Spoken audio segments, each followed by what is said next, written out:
I will be hearing from all 4 committees, plus at the end the committee of the whole, which will include all council members. The way this will work is that when a committee is called to session, the members of that committee will remain up here on the dais. Those other members will sit down at the table on my left. So starting out with Finance and Personnel Committee, these members are Sam Crow as chair, Jeff Reisner vice chair, which is myself, and Arian Smedley. So as soon as everyone gets settled in, we turn it over to Councilmember Crow. Thank you, President Reisner. Tonight, Tonight, our first agenda item is enterprise fleet management. The city administration would like to discuss with council giving the Service Safety Director authorization to enter into a contract to perhaps lease vehicles as an alternative to the city purchasing vehicles. And I believe we have some guests tonight, Mr. Baldwin and Ms. Ross from Enterprise for a presentation. Thank you for joining us. Glad to be here. Floor is yours. By far the coolest intro I've seen. I've been to a lot of city council meetings, and you guys got it going on. That's pretty good. That's pretty good. So really briefly before I jump into it, I got a PowerPoint to walk through. One, it helps. I'm a visual person, so it helps kind of see what we're talking about. But 2, I got ADHD, so a squirrel happens every now and then, so it helps me keep on track. But we are a division of the rental car company. We've been doing business actually leasing to entities, commercial primarily, since 1957.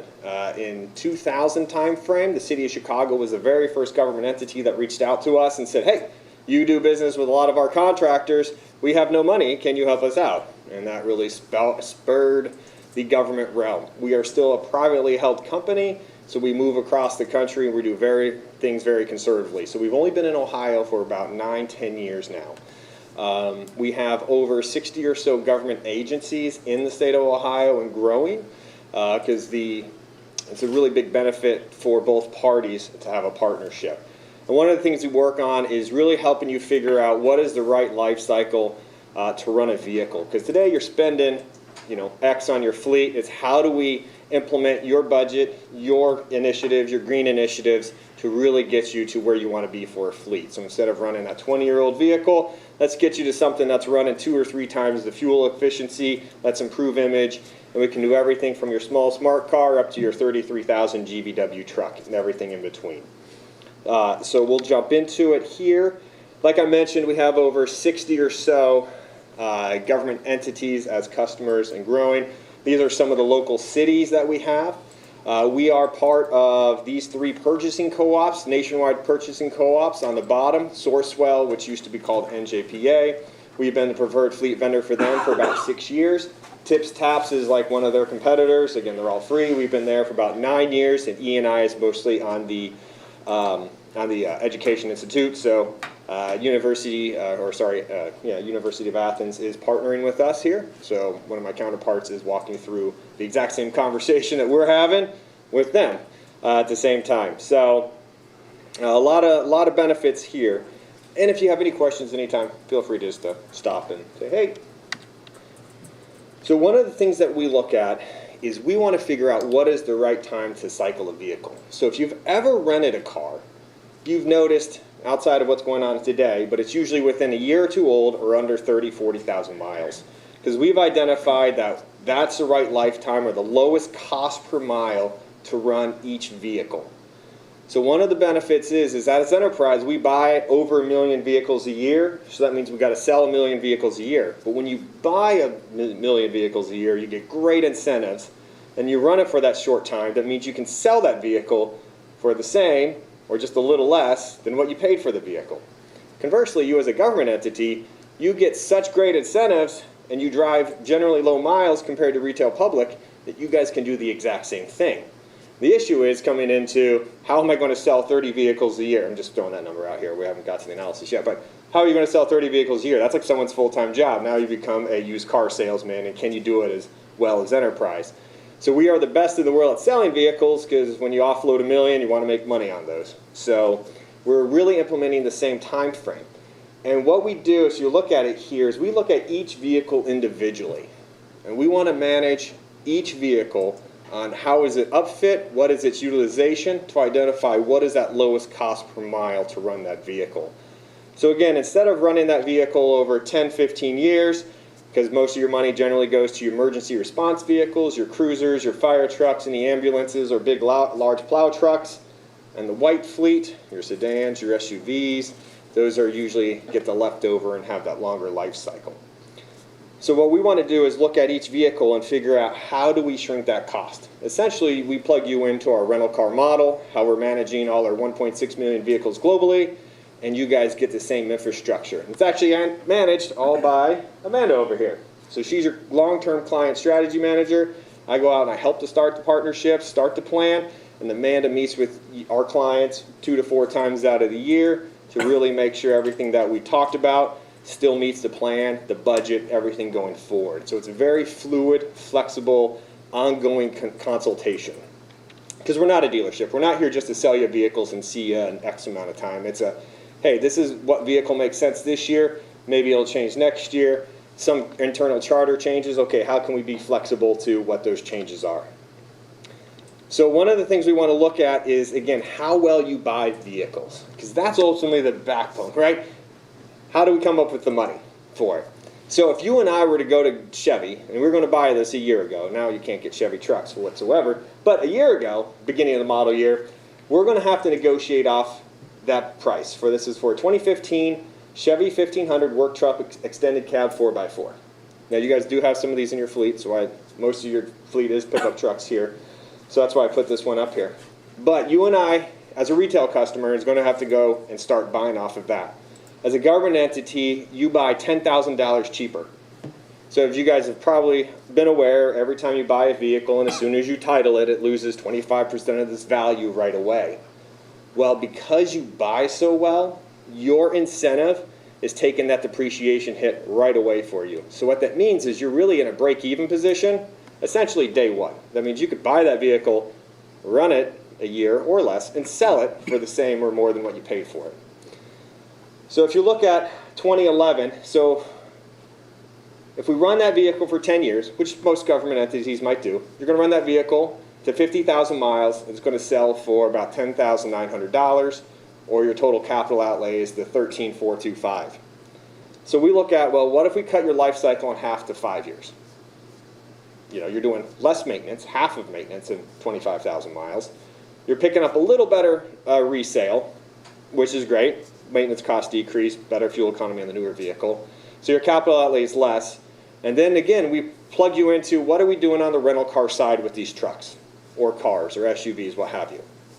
So in this scenario, you could run this vehicle, and this is what we're doing on the rental side and with our other government entities, running these vehicles for 2 years, selling it with 10,000 miles for more than what you paid for it, or last year selling it for 1 year, 5,000 miles for a few $1,000s more than what you paid for it.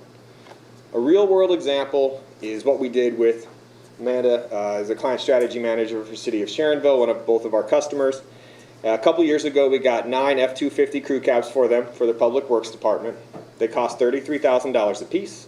We are estimating at the end of 3 years, they're going to be worth about $35,000. Well, based on what we look at, all the ongoing consultations that we do, we ended up saying, hey, let's get rid of those vehicles in 2 years instead of 3 because it makes more sense resale-wise. We ended up selling those vehicles back in June for about $42,000 to $45,000 a piece. So essentially, they got paid $400 per month to run that vehicle for 2 years. So that's the program that we're looking to implement. I'm not saying it happens all the time, but that's what we're doing on the rental car side, and because you guys buy so well and do low miles, you guys get to piggyback off of that same thing. Now again, this isn't going to work for all vehicles or anything like that, but that's how we look at it. So their sedans on a different life cycle than their pickup trucks, than their green vehicles, all of that. But those are the types of analysis that we do, because it's all about decreasing the money you're spending today. You're spending it without us. How do we work together to spend less, to show more savings that you could use elsewhere in your city, like parks or hire people or what may have you? Any questions so far? I do have one. I don't Yes, want to ma'am. interrupt your flow. No, you're but, fine. So that difference that you talked about, it goes back to the city? Correct. Correct. So we'll talk about disposal here a little bit. We hand sell all our vehicles, but we'll just jump into the open-ended lease, because that's really what a lot of people want to know. How does this work, right? So we do what's called an open-ended lease. So it's not your dealership style lease. There's no miles restrictions. There's no wear and tear penalties. It's just like financing, but instead of financing a vehicle to zero like normal finances, we will have you pay that vehicle down to a little less than what that vehicle is going to sell for. So for instance, let's take a $30,000 vehicle. We know in 5 years, that $30,000 vehicle is going to sell for $20,000. What we'll do is we'll have you pay from $30,000 down to $15,000 over 5 years. So 15 grand over 5 years, or roughly $3,000 a year. When that vehicle sells for $20,000, you get the difference between the 20 and the 15. So it's essentially you're just paying for a little more than what you use instead of financing the whole thing. Because if you finance the whole thing to zero, you get $20,000 back. That's a waste of, all your money just to get it back in 5 years. So it's just a better way of financing. It's really a cash flow tool. So you can upfit these vehicles however you want. They're your vehicles. You can put all, police cruiser equipment on there, dump equipment on there, strobes on there, what have you need to use. We will coordinate that install. They're your vehicles. Logo them, all of that. So we know that these vehicles are going to come back with a cracked windshield. They're going to come back with dents and dings, probably stains on this inside, holes, tears. They're a tool for business.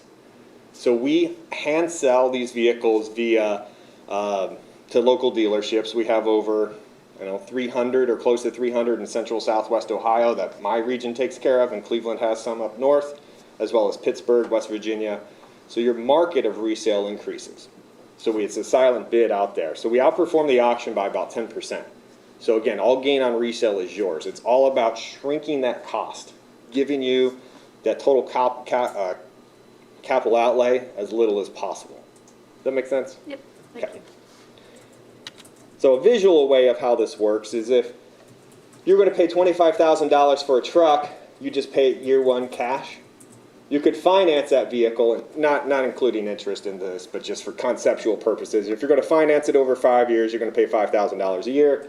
Or if you do the open-ended lease, because you're not paying it down to zero, you're just going to pay it to a higher book value or residual value, so you're not paying as much annually on that vehicle because you're just going to get it back. We're agreeing to cycle that vehicle or turn it in sooner than when it's paid off.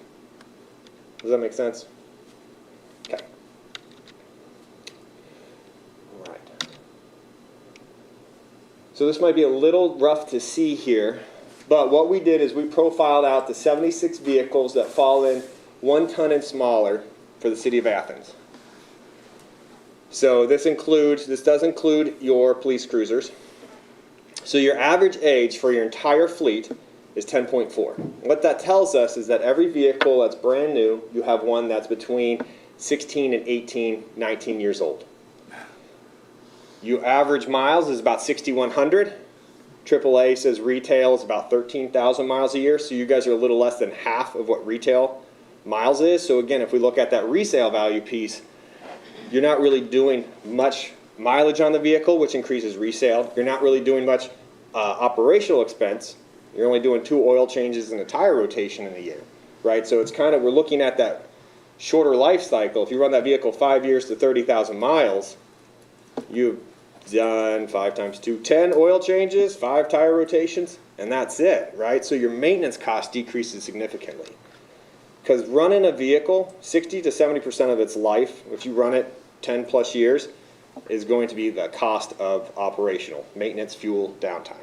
So we're really trying to get you that rental car model where you just constantly turn vehicles, have very little operational expense, and maximize that resale value on the back end. So what we did is we're saying, hey, if we're going to replace your fleet over the next 5 years, take all 76 vehicles, replace it over the next 5 years, what does that look like, how we're going to do it? So in year one, we're going to replace anything that's over 10 years old or over 100,000 miles. Essentially the worst of the worst, ones that are getting terrible fuel economy, that are probably nickel and diming you, or people don't want to drive because its shocks are very bouncy, it doesn't have updated safety features, or maybe it just doesn't look good. Again, those are things that people tell us, so throwing that out there. So in that first year, that's 39 of your vehicles. So essentially 51% of your fleet's over 10 years old or over 100,000 miles. Year 2 is 8 years, 80,000. Year 3, 6, 60, 4, 4. So you can see we're going to replace your entire fleet over the next 5 years. And then we identify, is there anything that's not being used? And you had one vehicle that was driven less than 200 miles a year. Some hybrid sedan, I think it was a Nissan Leaf or something like that, that no one wanted to drive, or I don't know. But we identified that, again, as we had talked through Tom with Andy, worked through that. Any questions so far? Okay. So now, what does that look like cost-wise? The big thing. So the orange line is what you guys are currently doing. So using your data, the annual needs, right underneath fleet mix, is you guys are getting about 6 vehicles a year. And those 6 vehicles are costing you about $180,000. Using your maintenance data, you're spending about $103,000, 104, we'll just round up.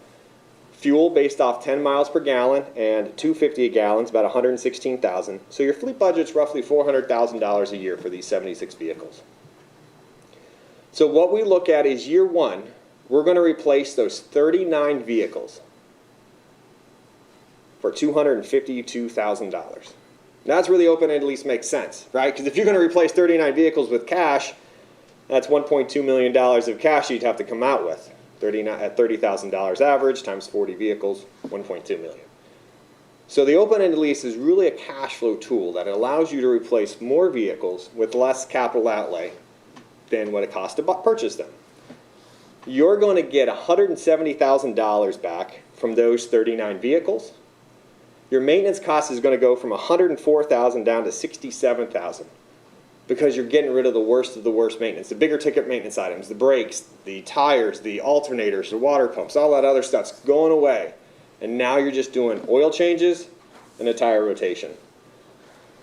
You'll see if fuel doesn't tick up a lot. One of the things that we don't do is we only assume a 3 mile per gallon increase on the spreadsheet. We know that if you go from a 10-year-old Ford Taurus that's getting 18 miles per gallon to a brand new Chevy Malibu, for instance, you're getting 33, you're almost doubling the fuel economy. Or if you go to a Hyundai Sonata Blue, you're going to get 50 miles per gallon. But because we're not sure what vehicles you guys are going to choose, we just go with a conservative assumption on fuel economy. You're going to see at least 3 miles per gallon across the board on all of these. It's definitely higher, but we want to be conservative for you on that piece. So then you see year 1, net cash savings about $148,000. So the reason we want to show you that it's a 10-year plan is we want to show you that's long-term sustainable. Again, we're not a dealership. We're not here to sell you vehicles, see you again in 5 years, adios, that sort of thing. We want to show you that it's a long-term plan, that we're going to ongoing consultation. So as you add more vehicles, your lease column goes up because you're adding more vehicles to it. But the next 2 columns, you're going to start seeing better equity from your existing fleet. Newer vehicles sell better. And then we're going to start implementing those shorter life cycles. And you're going to start seeing equity back from your leased vehicles from Enterprise. The other piece is that your maintenance cost is going to go down and essentially become fixed. Because again, if you're doing 2 oil changes and tire rotation a year, outside of that, it's going to be some freak accident, right? So really living in that preventive maintenance world, that rental car model. Your fuel economy is essentially going to become fixed because every model year is going to have the best fuel economy. I don't know if it's still going to happen if COVID put a hole on this, but by 2025, all half-ton vehicles and smaller, or pickup trucks, we're supposed to be at an average of 30.5 miles per gallon by 2025. And all sedans, SUVs, minivans are supposed to be an average of 54.5 miles per gallon by 2025. I don't know where we are with COVID slowing everything down, but if not, the manufacturers are going to get hit with some heavy fines. So fuel economy is only going to improve. It's been increasing since 2010, roughly 2% annually, fuel economy. So by getting to that shorter cycle, that's your initial green initiative, right? Getting rid of your 10-year-old, 12-year-old vehicles that aren't getting very good fuel economy to your brand new ones. If you just go gas to gas, you're doubling it. If you go gas to hybrid, you're almost tripling your fuel economy. So over 10 years, we're estimating about $477,000 of savings for you guys. And then we went a step further to say, what if we implemented a 1-year cycle, assuming that the pickup truck market stays strong, which we're seeing it's going to next year and the year after and probably next year, year after. Because you're now taking advantage of better resale because the market's strong, we're looking at about $752,000 of savings over 10 years. This analysis takes in a like-for-like vehicle, too. So if you were driving a full-size sedan, we just put in a full-size sedan. If you drive a pickup truck, pickup truck. So it just did like-for-like. I met with Tom and all the directors, and we actually walked through and picked out which vehicles can be hybrids, and we went that route. So we know that the fuel economy savings is just going to be better, but we are a conservative company, and we'd rather show you, hey, at worst, we believe it's going to be this savings over 10 years. All right, so I just threw a ton at you. A ton. So let's pause for a second. Does anybody have any questions? I just want to tell you that I'll give you till 7:30 to get everything done. All right, Okay. 7:30, got it. We got a few more minutes. Quick question. Yes. Is there a fee associated with going into partnership with? Yeah, Maybe you'll get to that. Yeah, so it's a great question. A lot of things come up at this point as this sounds great. How do you make your money? Right? A lot of people are probably wondering that. So whoever sells you a vehicle, us or a dealership, that manufacturer pays that entity 3% of the MSRP price of the vehicle. So it's a $30,000 vehicle, us, your local Hyundai dealership, it's $900. So whoever sells you that vehicle, because all dealerships are franchised, that manufacturer says, hey, here you go. So that's one way we make our money. 2, we're the bank. So if you do an open-ended lease versus paying cash, we are the bank and our interest rate's around 3%. So we're pretty low. And then the other piece is we have our management fee, which is usually about 0.1% of the price of the vehicle. So $30,000 vehicle, $30 a month. And that's only on vehicles we get for you. So we don't really make a ton of money per vehicle. We look at that we do a great job consulting, running analysis, showing you the right life cycle that you continue to get vehicles from us. So we're not a dealer, we're a long-term partner. Did that answer your question? And that's all factored into this pricing. Well, that was here. going to be my next question. Yes, So thank it's you. all built in. All our fees and everything is built in. And then this is really Amanda's job. Yeah, sorry. So I am the long-term consultant, as Jeremy mentioned. I'm not, I know, I'm like on a I time. left you to speak to Thank you, but I'm the one that typically will meet with our partners. Could you go to the podium so the Oh, I'm TV sorry. audience can hear you? Yep, I will meet with our partners and I am the strategic person. So we're looking at your fleet, looking at the 1-year flip with the pickup trucks.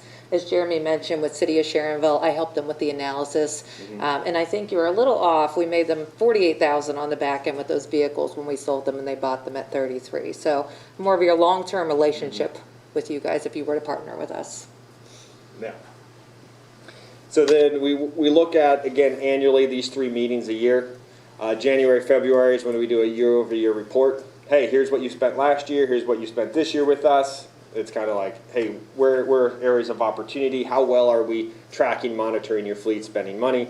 In the summer year, right when you start budgets, is when we start our fleet analysis meeting for the next year. That's perfect timing. So that's when the new model year comes out, the new pricing comes out, so we can really work with you on the budgets for the next year. And then toward the end of the year is when we really start doing the meeting of where are we? Is the plan we still have in place still good? Do we need to make changes? Because again, you can get, the other beauty of this is you can get in and out of vehicles at any time. You're not stuck with us for any time. So if you get that vehicle, 6 months later, you're like, Amanda, you stink, boot us to the curb. Not saying that's going to happen. It doesn't. Just saying, you can turn those vehicles in and walk away at any time. It's just where's the vehicle sold to what it sells for, or where you've paid it down to what it sells for in the market. That's the only thing you're ever really on the hook for. And because you're a government entity and you get such great incentives, you're generally at a break even within 6 months at all. Yes, sir. Green fleets, you've mentioned fuel-efficient Yes. vehicles. I'm interested in whether you've worked with any cities or any businesses where they've gone all EV, for Yeah. example, or hybrid, or, Yeah, so City of Logan, we're doing 2 Tesla police cruisers for them. Working with City of Huber Heights and getting them some Sonata hybrids. Malink Corporation in Cincinnati, we do all Priuses for them. It's becoming more and more common. Also working on relationships with Brandon, Andrew, and Rachel over at Clean Fuels Ohio, because we have very similar mindset. So yeah, we can get you, we're not tied to the state bid, so we can get you any make and model. so these numbers that we're looking at, and most of the presentation talked about miles per gallon, so we're looking Yeah. at gasoline-powered engine. Correct. Is there, are the overall numbers, are the electric vehicles or hybrids in there, or is it that No, just we- gasoline-powered stuff? We just did all gasoline because Okay. we weren't this is before Is it- we is dive it- into Is the it very weeds. different? Are the numbers very different when you go to? It depends. Usually a hybrid might cost you $1,000 more a year, so it's not crazy. And it just depends. It's on the resale piece, because a lot of hybrids are now becoming like cell phones where there's a new model every year. So you really got to look at what's that resale factor going to be on the back end. Where you guys are, hybrid versus electric makes more sense. Just the electric infrastructure just generally isn't a big pull for all of it out here just yet. It's coming. I would suggest, if it was me here, I'd suggest Hyundai, because you've got the dealership here for warranty. They have the Kona hybrid, they have the Sonata hybrid, they have the Tucson hybrid. Great, reliable vehicles, and if there's warranty issue, you don't have to drive very far for it. Thank you. Yeah. Yes. So you'd be able to provide that sort of expertise and consulting with us and identifying something that we would meet our goals as a city, but Yes. also future potential resale. Exactly. Yeah. It's, each year, so we can't force you what vehicle. We just show you, here's all the sedans. Here's what's the cheapest cost per mile, the most expensive. Which one do you want to go with? So we're not tied to anybody. But I'll tell you, if you say, I want a Sprinter van, I'll tell you, you probably shouldn't do a Sprinter van. They're high maintenance numbers. But ultimately, it's your decision what you want to do. We're brand agnostic. Our job is part of our management fee is to manage the money you're already spending. How do we give you the right tools? How do we implement the right vehicles that lowers that cost? That's ultimate goal. And just one quick question. You may have said this already. How many years have you been working with municipalities? We've been in the state of Ohio for about 9 years so far. 9 years. Okay. Yeah. Thank you. Appreciate the presentation. You're welcome. Jeff, anybody else, any questions? You got 3 minutes. Okay. That's pretty much it in a nutshell. The other things were just other opportunities. We have fuel maintenance, GPS programs if needed. Yes, ma'am. You talked a lot about like the high demand for pickup trucks Mm-hmm. right now. And so therefore, an entity that owns some used pickup trucks can sell them. But with the high demand, then how easy are they to replace? So great question. So we don't buy vehicles from a local dealer lot. We go straight to the manufacturer. So we'll go to Ford or Ram and say, hey, City of Athens needs this many 23/4 tons, this many 1 tons. We'll order them.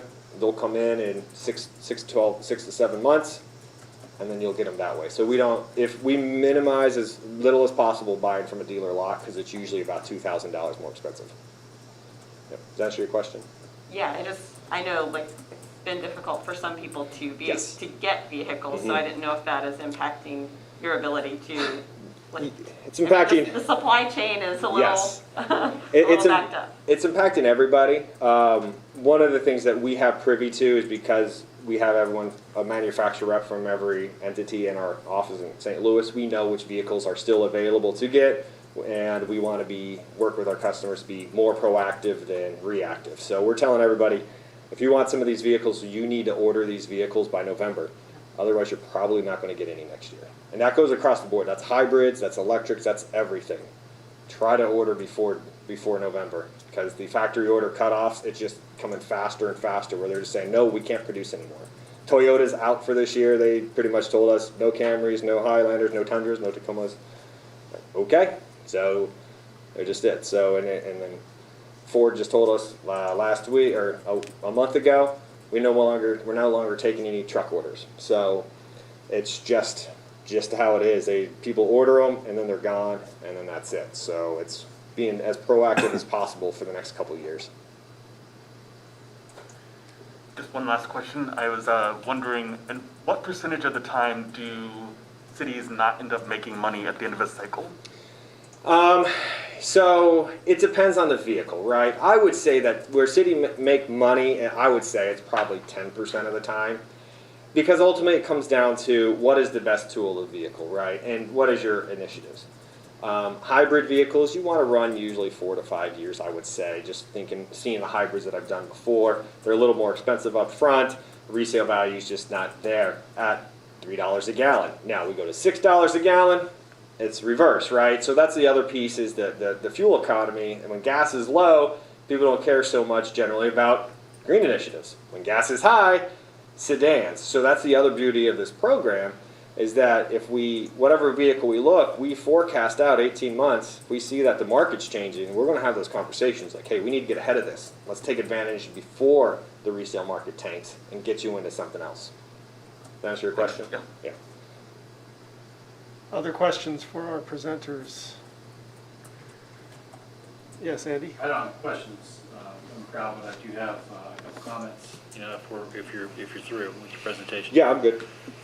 So I think Jeremy ingratiated himself to this body at the beginning of his presentation by referring to the University of Athens rather than Ohio University. I'm sure they probably wouldn't be too happy about that, but we certainly are. That's great. I've never heard that one before Yeah, either, that's so great. that's really great. So we are a member of Sourcewell, and this body signed up to be a member of Sourcewell, I think last year.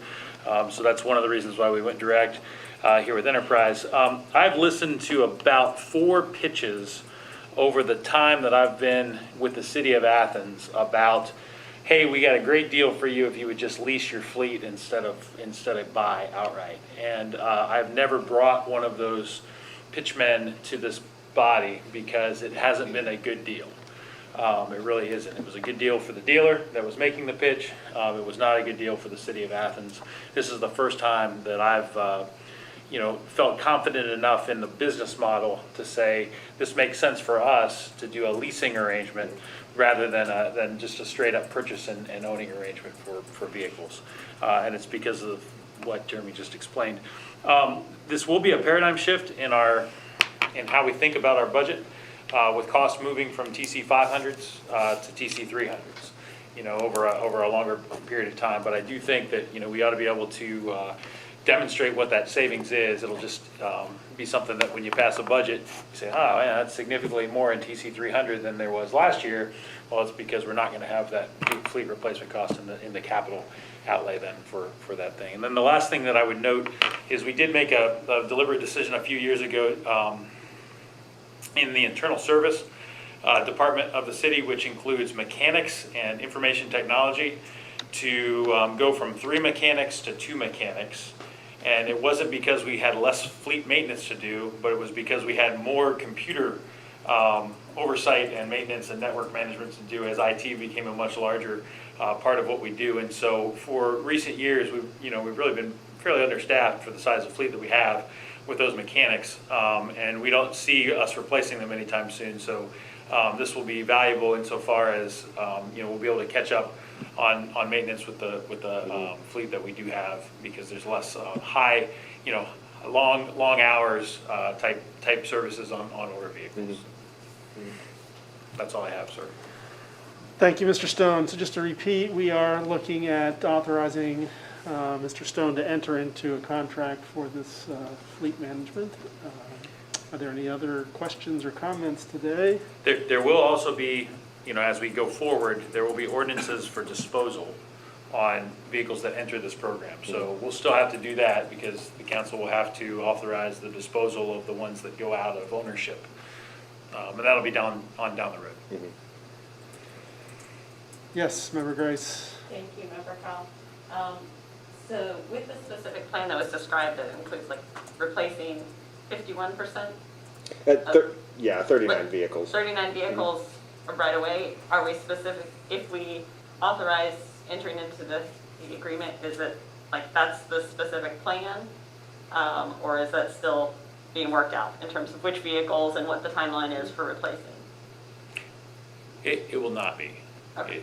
That's the business, that's the arrangement they had, but this plan will go forward just to enter into the lease, but then we'll we'll get into the details about which ones, and then I'll bring forward, okay, it'll be this 37 or this, 30 or what have you, that are the ones that will start for the first year. Okay, yeah, I just wondered about like how specific the agreement. Correct. That Yeah, no, I think, part of the sales pitch is that it's flexible, right? Yeah. So, I mean, Yeah, the agreement is just that you want to partner with Enterprise. You could sign that and never do business with us. Each vehicle is its own contract, so that's that starts everything. So like you could sign the agreements. Lisa's already actually looked at it and approved it, went through all that legal stuff and approved it, gave her blessing. So you guys could sign that, but never do anything with us. So each vehicle, you have to approve each vehicle. We can't do anything without Andy and his team's permission. So they have to sign off on everything. Yes, Mayor Patterson. Quick Yes. question, thank you, Member Brown. Thanks for that additional context. I didn't think about the staff, the impact of the staff, so it's good to know that there'll still be adequate work for at least some period of time for who we have on staff right now. Where have we traditionally purchased our vehicles? That's a great question. It's kind of across the board. In most cases, we go with the state bid, which is a Department of Administrative Services, basically pre-bid contract where they identify different dealers, and different dealers will say, okay, we're going to bid mid-size pickup trucks, and whichever dealer gets it is the one that we end up selecting off of. So, occasionally when we bought used vehicles in the past, and we have, things under $50,000, we will come and buy from dealers here in town. But in almost all cases, for a new vehicle, we'll go off of that state cooperative purchasing agreement through the Department of Administrative Services, which is not unlike what they're already doing, and they just do it at a much larger scale. Thank you. Mayor, did you have something? I do. I just want to share with council, I think you know what my position is on enhancing our green fleet for the city of Athens. And so, to your question, Member Grace, we will be looking really long and hard at not just hybrids, but as EVs, electric vehicles, because of the low mileage that we do have and the current charging capacity that we have here in the city. Now, we'd have to grow it a little bit, but most of the charging takes place at the service garage or at where the vehicles are stored overnight. We have that access already. So my mission is to achieve our goal of reducing our carbon emissions here in the city of Athens by 50% by the year 2030. And that's a big part of this as we move forward too. So Yeah. I think we have some real opportunities here to reduce our carbon footprint as a community. Yeah, Member Reisner. Speaking of the green fleet, we have a standing ordinance that authorized a green fleet committee composed of various city officials and a member of council, but it hasn't met in a few years. How is it going to be rolled into this? Because by ordinance, it has to have something to do with it. How would you like it to be rolled in, Member Reisner? How would I like it? Well, I like it to conform to what the ordinance says, which is basically the committee would meet 4 times a year and discuss where the city is in terms of emissions and mileage of this current fleet, and to make recommendations to improve that. That was the idea. It's an advisory committee. It's not a authorization type of committee. Yes, Mayor. Therefore, I would just suggest, council member, that somebody reconstitute the Green Fleet Committee and get the Green Fleet Committee moving. As you just indicated, the Green Fleet Committee has not met in a long time. As a matter of fact, when we purchased the EV fleet for a code as well as the EVs for Arts, Parks, and Recreation, granted, it would have met every box checked by that group. Yeah. There was no group that was available to review that. So, Unfortunately, we've had some members of the committee who moved on to different positions in the city, and some who have died. So it's kind of hard to bring them in. To Member Reisner's point, I reviewed that Green Fleet's policy, which was enacted by council in 2009, led by former member Gosney. And it may be semantics, I don't know. It talks about procurement of vehicles. I don't know if leasing a vehicle is technically procurement, but we'd have to just look at it and either decide. Sounds whether like we it is need to me. Change the language or re-update the committee, et cetera. But I You guys are appreciate the lessor and we're the lessee, so it's titled into City of Athens' name. that. Okay, We just hold the title so we can do all the front and back end paperwork.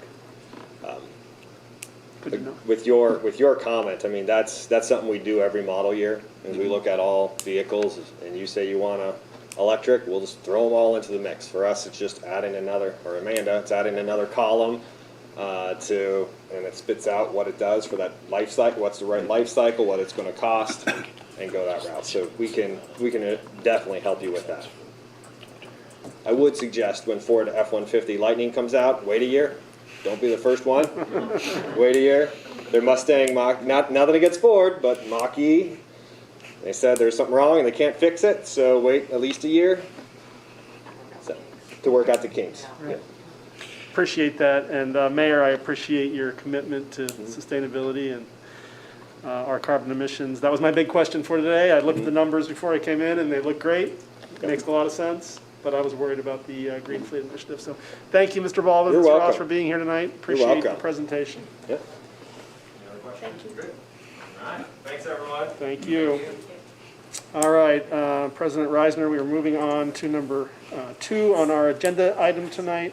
That is fire equipment loan, the payment amount. This is for the fire truck that we have been paying for a number of years.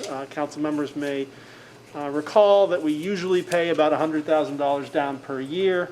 That is $50,000 from the City of Athens and $50,000 from Ohio University's contribution to the fire truck, to the city. So the recommendation by the city administration is to pay down $100,000. We currently owe about $500,000 on this truck. I believe the exact amount is $503,750. This is included on our debt schedule. It is due in mid-November, November 19th. So we would need a first reading on the amount that we have agreed upon by October. So we're ahead of the game. Any questions from the committee on the recommendation of $100,000 to pay down for the fire truck? Other members of council? Administration? Thank you. Next item is to amend Appropriation Ordinance 09321.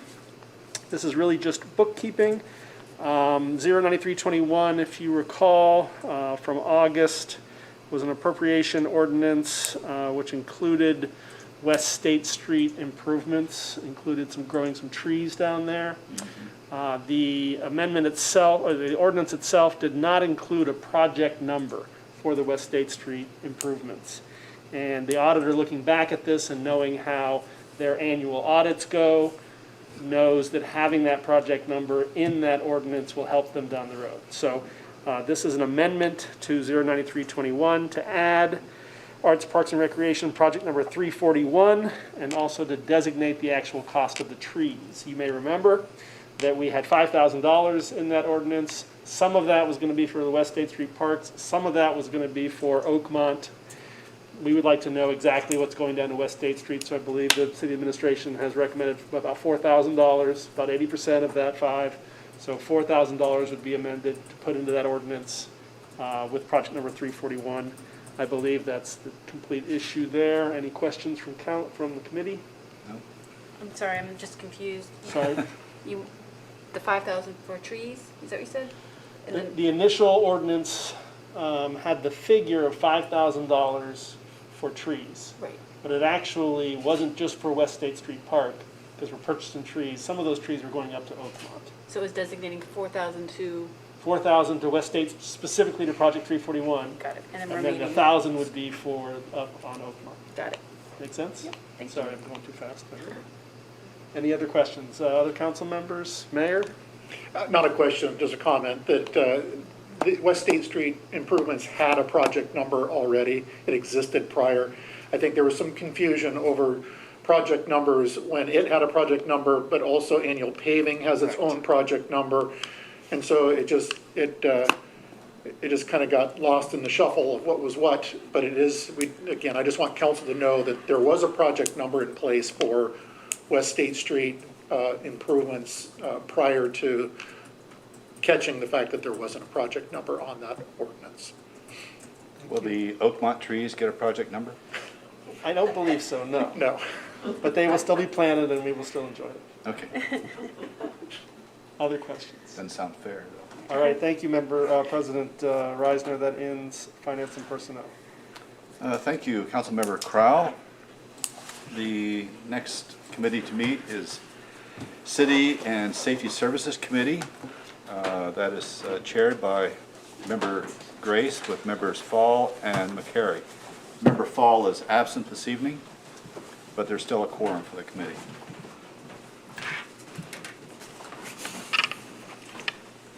Take away, Chair.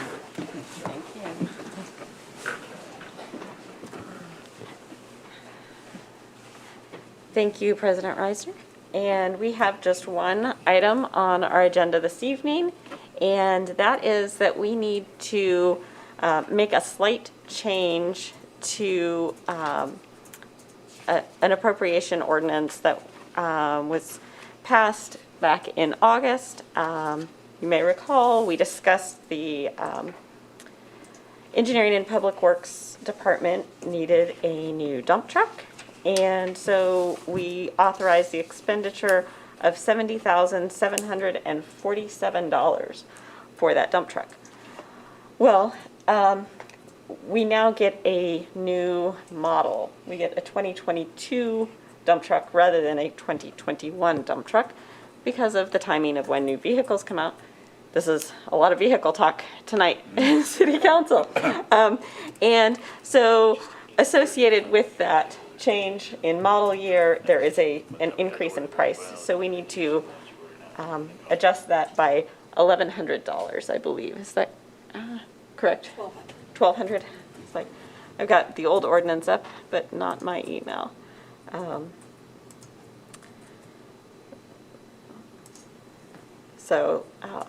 But it was pretty straightforward. Sorry, I've got a little pop-up message. Can we release it?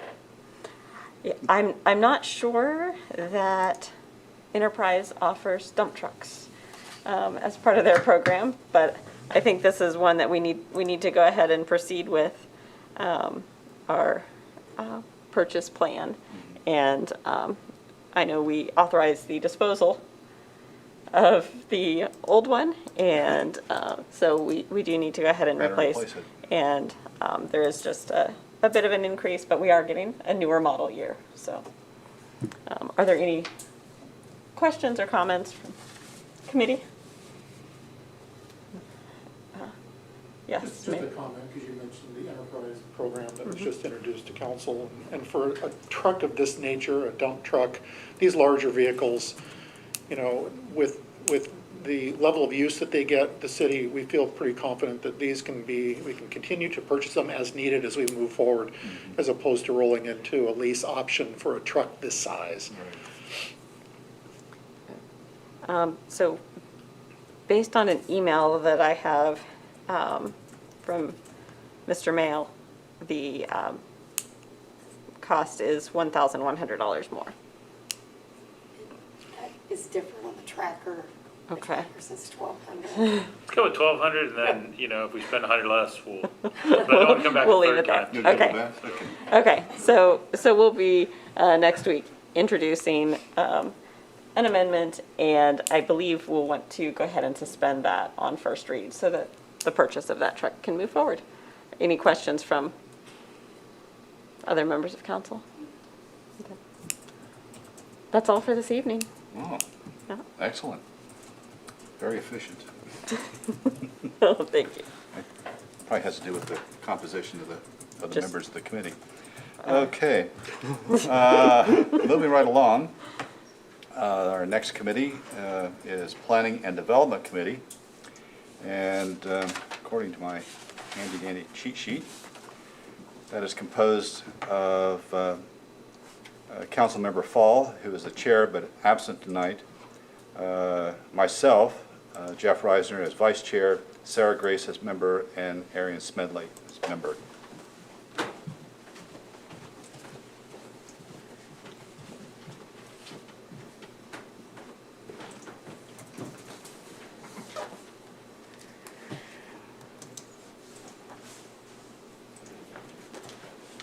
Okay, the first item here is the Special Improvement District Service Plan Review, also known as SID.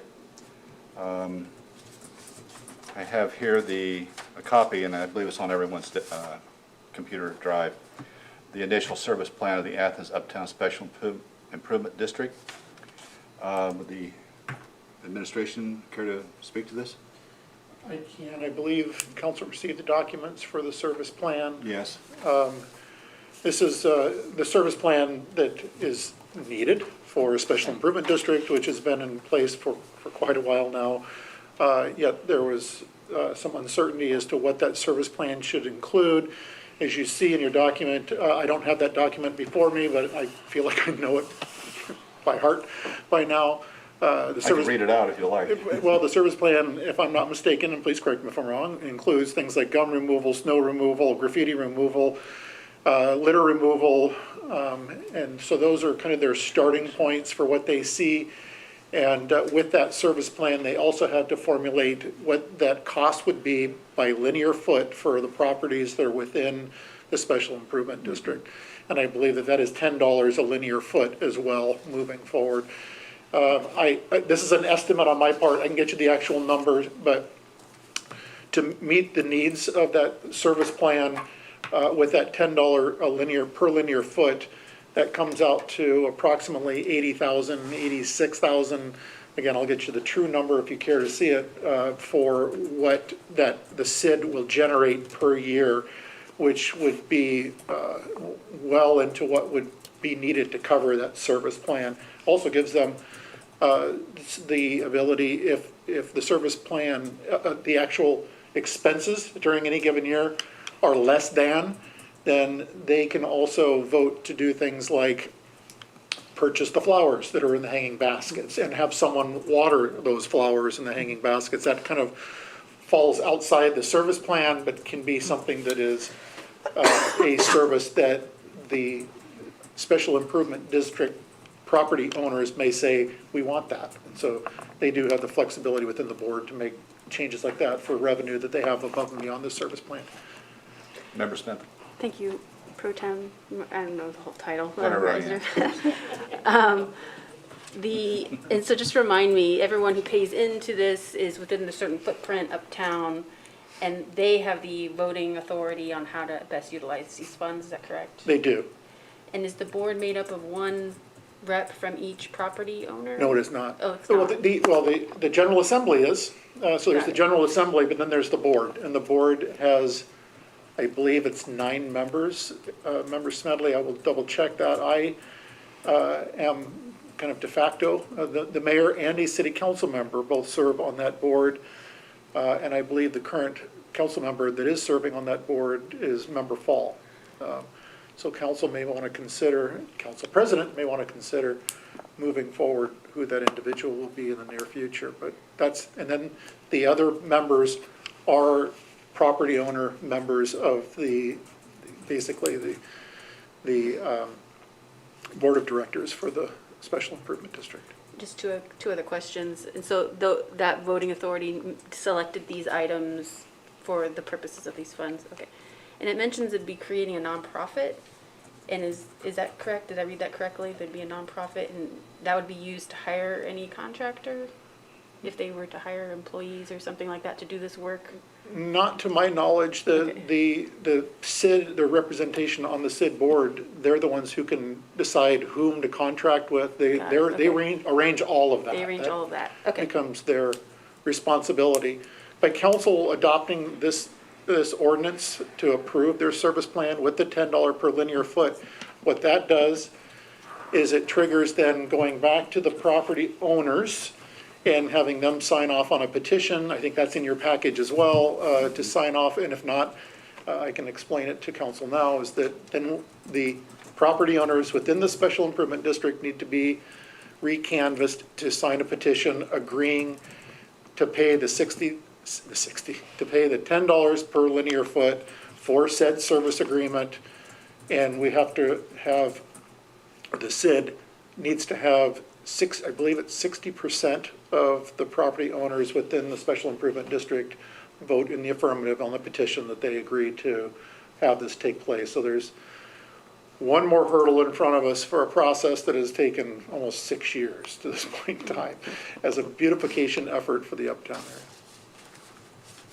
And just a quick comment, it is cool that it's like as close as you can get to seeing your tax, essentially a small tax going right back into your community, and you having a really close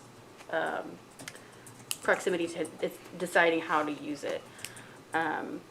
So the city's part in this is simply the administrative piece of collecting the funds and then directing, no, not No. even that, okay. No, the collecting agency would be They would through collect the it, county auditor, Got and then that money would be remitted to the SID Okay, board, and then they would manage the use of those funds, and they Got it. also are subject to auditing, they would be audited, and okay.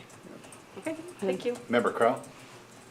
Oh, Member Grace. Just also to point out, the city is a member of the SID, and so our linear footage will be assessed, and we will pay into that fund to then have these services in front of the city-owned properties as well. And just as a reminder to council, that would be the city building, the parking garage, and the armory. It's a lot of feet. Well, it's just the feet that are forward-facing to the streets that are included in the boundary that has already been approved by city council. Member Crowe? So a couple of questions related to that. You know what percentage the city's square footage is in the overall SID? Oh, it's small. Oh, okay. And the 60% that you need to get them to sign off on this, when we originally created the SID, was it also 60% of the property owners that had to agree to Yes. it? So, I mean, we're hoping somebody over 6 years hasn't fallen off, but we should be able to they've already agreed once, right? Yes, Thank you. they have. And you did ask percentage-wise. I can't give you percentage-wise, but I can give you the estimate as to what the cost would be annually for the city for those 3 frontages, and I believe it's somewhere between $2,000 and $3,000 annually to have things like continuous snow removal, gum removal, trash removal, graffiti removal. Any other question? Member Ziff? I just have just one small comment, is just as an employee of an uptown business, how excited about this I am, because I couldn't tell you the number of mornings I've had to go in front of where I work at 5:30 in the morning and try and chisel away at ice and snow and then deal with cigarettes and gum and stuff. Taking that burden off of employees of businesses who are already doing a lot of stuff, doing their jobs, that's great. I think that's amazing. So, very excited about it. Well, if you're excited, I'm excited. Great. Any other exciting questions? Okay, took care of that bullet point. Next on the committee is the special right-of-way use permit on 21 West Washington Street, which I believe is the Salam Restaurant. And I believe I have the copies of the permit and the designs. I believe it's for an awning, is it not? Awning and a sign. Awning and a sign, yes. Is that it? I believe so. No, that's not it.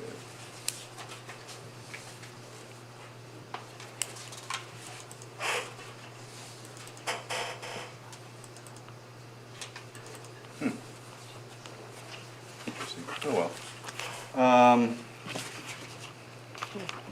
It's this one. Oh, yes, that one. Why did I didn't pen on it? Ah, darn. So please, would you care to speak to it, or? Sure, it looks to me like this is an awning to go over the garage door opening, like that the restaurant uses for a loading area. an awning over that entry that is fairly simple but tastefully designed to read Salam, Fine World Cuisine. And Mr. Mayor. That garage has been recently remodeled into, I think, an expansion of their dining area, so I think Yes. for them to roll up that garage door on a pleasant evening, I think it also allows them to have, keep the rain out if they do get a shower or something like that, but if you haven't seen it, it's worth taking a look at it, Salon. How far does the awning extend over the city right away? It looks like 48 inches, so 4 feet. Which actually is probably about 3 feet over city right of way, because in most cases, the uptown streets, the builded frontage sit about 1 foot behind the right of way line. Okay. As just a reminder for this body, the Title 49, which this body passed a couple of years ago, basically totally revamped the way that we manage city rights of way. If you may remember, back in the day, we did revocable licenses for use of the right of way. That term changed to special right of way permits under the Title 49, but it still is the authority of city council to grant. And these are for the one-off uses of right of way by a property owner to do a given thing, like it could be a fence, it could be a sign, it could be a balcony. In many cases, the way that we're administering these is that as a revocable license that somebody may have already had comes due for renewal, we come back to council and request a special right-of-way permit rather than a revocable license, as the thing comes up for renewal. In this case, this is a new item that they're doing, but that's the purpose of this request from them. Member Smedley, any questions? No, I was just nodding and thanks, I guess. Okay. Other members of the council, questions about this awning? Member Crowe. Thank you. Just a quick one from Mr. Stone. Can you tell me a little bit about why this isn't a planning commission? Where's the line between what council can approve? Yeah, that's a great question. When we passed Title 49, I think that there was initially what we had proposed was that, you just make this an administrative permit type function as opposed to a council function. And there was some concern from council members that they were ceding authority to the administration by basically giving up the revocable license authority and instead granting it to the administration. The Title 49 does give the permits for entities that operate a system in the right-of-way after they are initially authorized by City Council for changes to those to be done administratively. And people who operate a system in the right-of-way are utility companies. So American Electric Power, Spectrum, and there's a whole body of law that governs public utilities and use of public rights-of-way. And this is our little effort within Athens to try to manage that. In these instances, the special right-of-way permits, those are the one-off property owners who don't operate a system in the right-of-way and are basically using the public space for private good. And so, given that City Council owns, is functionally the landlord, for lack of a better term, for all of the public land in the city, or the owner of all the public land in the city, the council is granting permission for that individual property owner to use a little portion of that space for their own benefit. And that's why it's retained by City Council. Thank you. Anything else on this topic? Okay. Let's move on to the second one, special right-of-way use permit on 333 East State Street. This one is for Dr. May's Thai Kitchen sign. I believe the property was, what used to be Athens Lock and Key was purchased, and there's still that sign there. It's be removed and a new sign for Dr. May's Thai Kitchen put up. See the dimensions are 72 inches wide by 30 inches high. For some reason I got the correct diagram this time. Total square footage would be 15 square feet. I assume all this meets within within city regulations? So this is an example of one of the prior ones that we discovered, basically, that was a property owner using a portion of the right-of-way that we didn't know before. And so when the use changed of this particular property, we went through the zoning review to look at things like the sign ordinance and making sure that it was in compliance with the sign ordinance, and the code director determined that the sign, as it stood before under the lock and key facility, actually was in the right-of-way. And so it required a permit from the council to keep it there, and this property owner just wants to keep the sign in its current location, just to change it to be their new business sign. And so here's a situation where we've caught somebody basically using the public space that has for a long time, been using it, and so we're just going and doing it the right way now and requiring the permit. Okay. So we'll have an ordinance coming up on Monday to read for the first time? I assume that's the plan. Any questions on this topic? Okay, other members of council? Anyone in the audience want to talk about it? Okay, well, I believe that concludes Planning and Development Committee. And our last committee to come up will be Transportation, which is chaired by myself, Jeff Reisner, with Vice Chair Sam Crow and member Ben Ziff. That's me. And we are talking about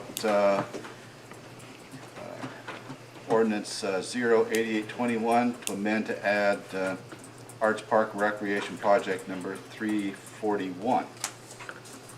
And somewhere here, I believe,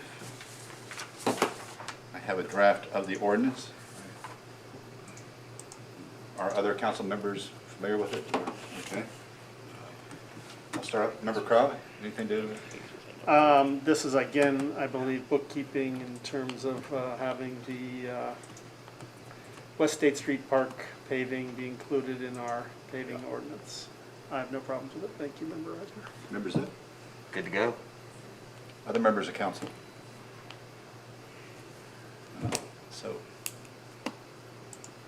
So amenable, okay. I didn't get to do anything. Yeah, I know. You could bake something or something. Well, if there's, does the administration want to talk? No? Gee whiz, what's going on here? Controversies next. All right, settle down. Well, in that case, Transportation Committee is completed, and I will now call a committee of the whole.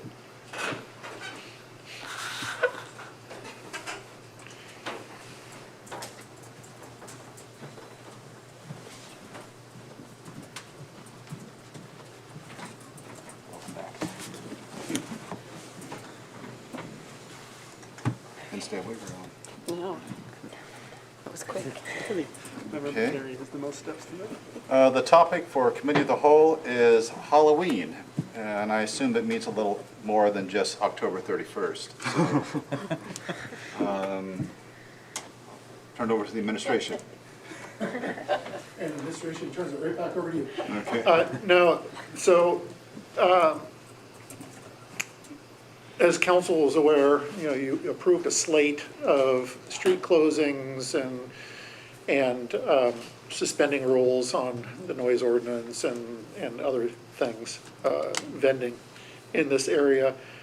We're watching closely, as I imagine most of council is, at the current state of affairs when it comes to the coronavirus and most notably the Delta variant here in Athens.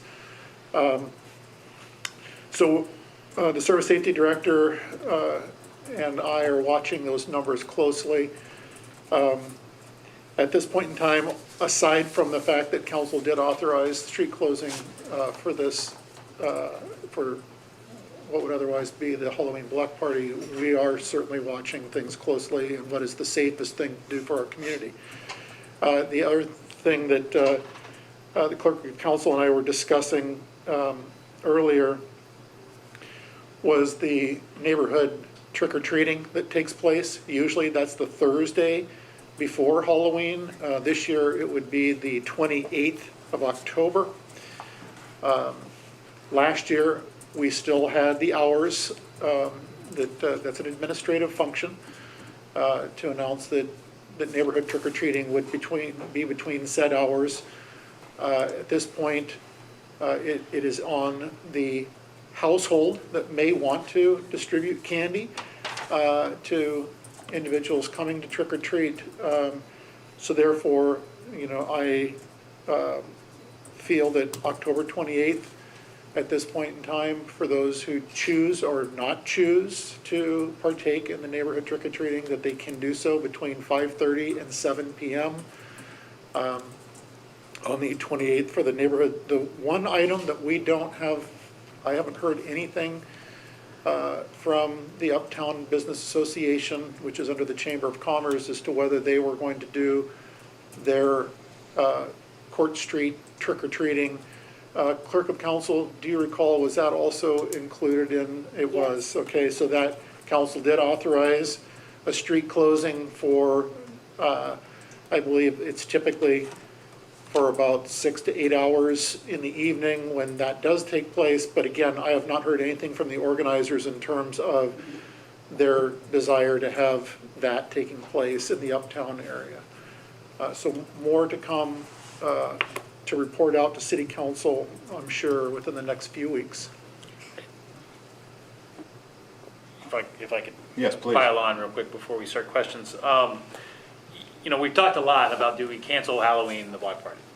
We've talked a lot internally about it. And, if I were to look at the news today and I were to look at the COVID numbers today and compare it to last year, my recommendation would be yes, that we would do that. But my fear is if we make that decision today, that it is indeed canceled, and then the pandemic takes a downturn in cases, and that downturn rides for several weeks, then we crash into Halloween, and Halloween happens to us rather than us driving the action. So what we've told folks who have asked is the decision about whether or not the block party is canceled is something that we would like to make later in September, as we get a better picture of the pandemic and the direction the pandemic is going. When I started with the city, it was an adverse relationship with the public and Halloween. It was, we're going to fight about, we'll put all the police out here and you get out of the streets and you can't be in the streets. And the public said, well, we want to be in the streets and that's what we want to do. And it really was pretty ugly. And over the years, we've come to terms with, with the Halloween block party and allowed it to occur in the safest venue possible. We've tried a variety of different ideas on how to even monetize it a little bit for the city so that we recoup a little bit of the cost.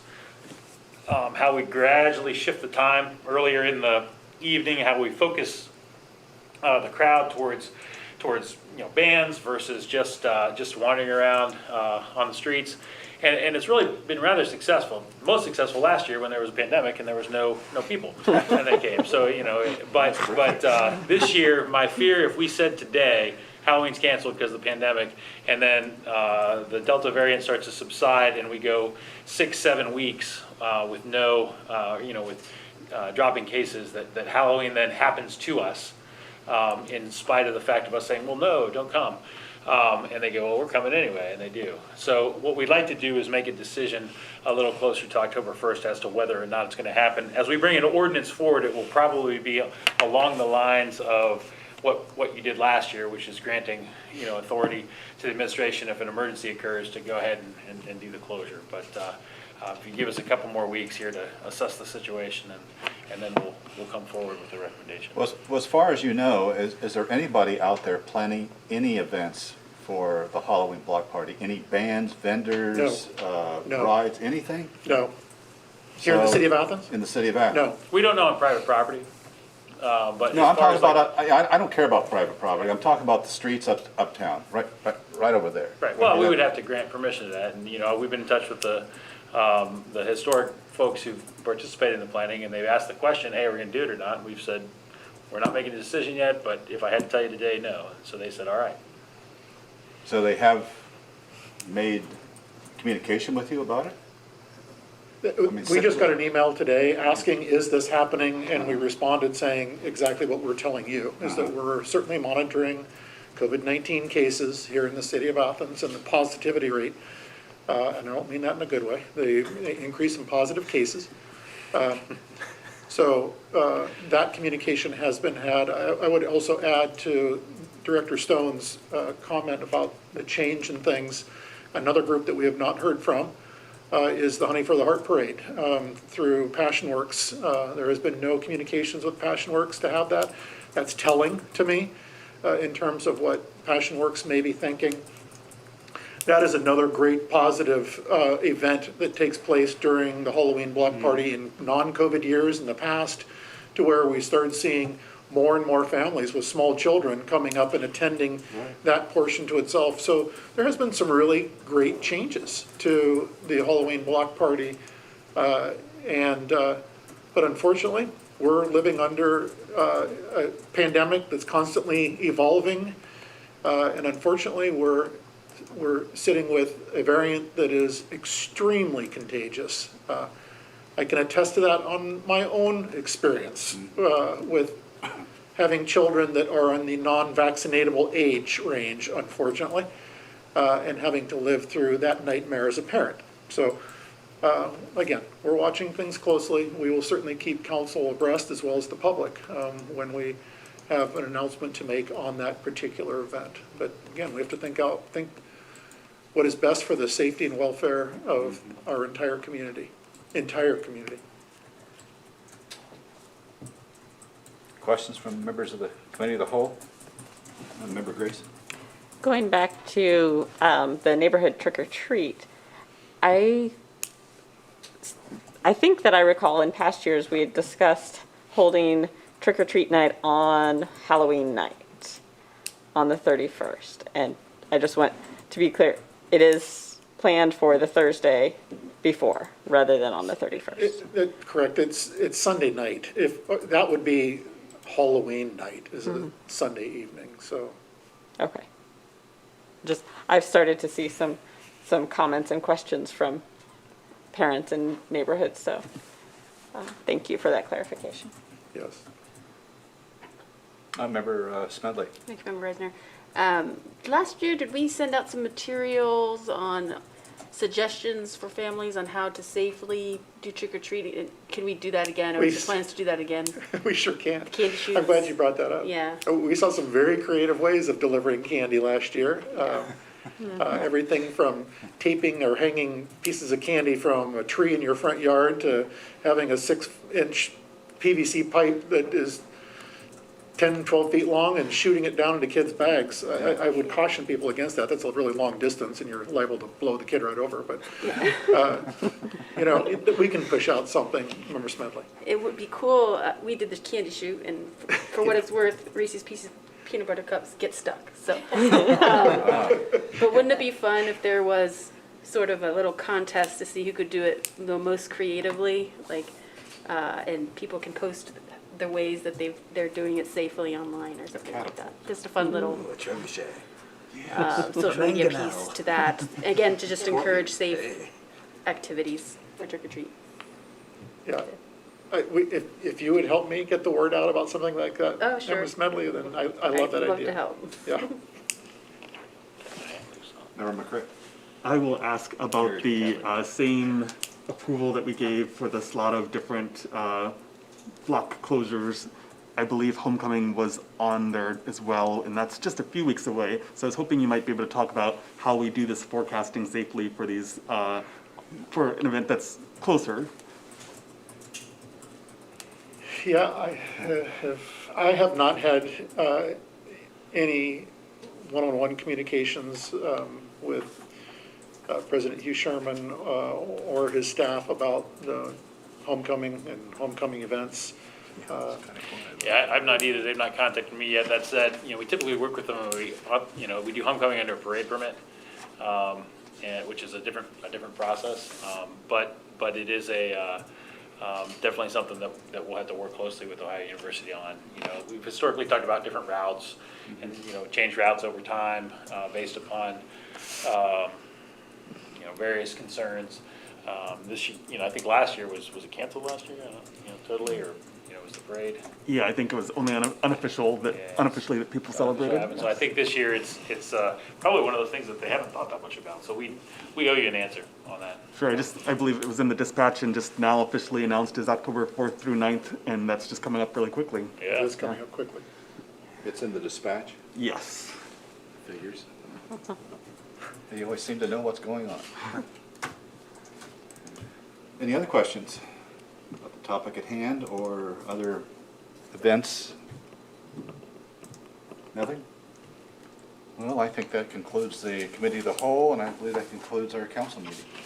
So we're adjourned, well, not really adjourned, we're just out of here at 8:21. Do we need a motion for that? No. No? From committee. Okay, great.